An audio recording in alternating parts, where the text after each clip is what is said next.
Hey folks, thanks for joining in. I'm Dave. I'm going to show you how to do a level 3 step sum puzzle. And the level 3s are the easiest. We have level 3, level 4, which is average, and level 5, which is, whoa, pretty rugged.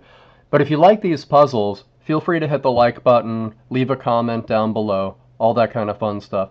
But also, just to let you know, it is available on Amazon. This is the back cover, the front cover, and there's a whole bunch of pages. But anyway, I just want to show you how to do a level 3. Now basically, if you like Sudoku, that's great. Okay, because like Sudoku, you've got this grid with 6 spaces. So you have to use the numbers 1 to 6, and you can't repeat them. As tempting as it is, you can't use one of the numbers more than one time. So in that way, it's exactly like Sudoku. But where it's different than Sudoku is you also have to do math. These two have to equal 11, and these 3 have to equal 9, and same with this. So, you know, this level puzzle is great for kids that are trying to get really good at math so they're more confident with it. And just as an aside, the kids graduating today, math I don't think is their favorite subject. That's all I'm going to say.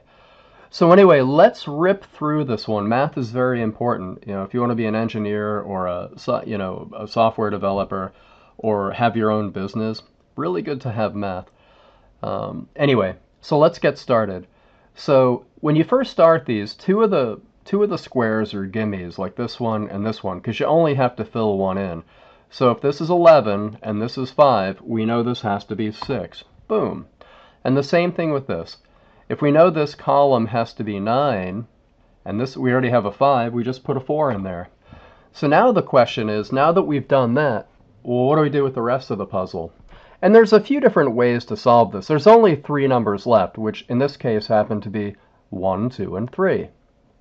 Well, you could just start plugging them in, but remember, you're not doing this on a computer. You're doing it in a page in a puzzle book.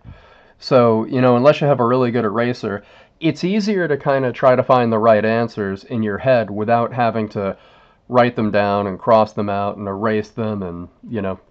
So how would you do that? Well, here's how I would do it. I know that the remaining numbers are 1, 2, and 3. So let's look at this column where it has to be 10. If I was to put the 2 here, is that ever going to possibly work? Well, no, because we'd have 8, and then I need another 2 here. You can't have another 2. So what you have to do, so what I know is, or excuse me, you have to have a 1 and a 3 or a 3 and a 1. So if 2 is one of the things that has to go into the puzzle, but it can't be here, then it has to go here. And now watch how easy this is to complete. We've got 9 here and 6 over here. So this has to be a 3. And these puzzles are so simple, you don't even have to use it. You know that the 1's remaining. You don't even have to count it up to see if it works, because it has to. But let's do that anyway. 1 plus 6 is 7 plus 3 is 10.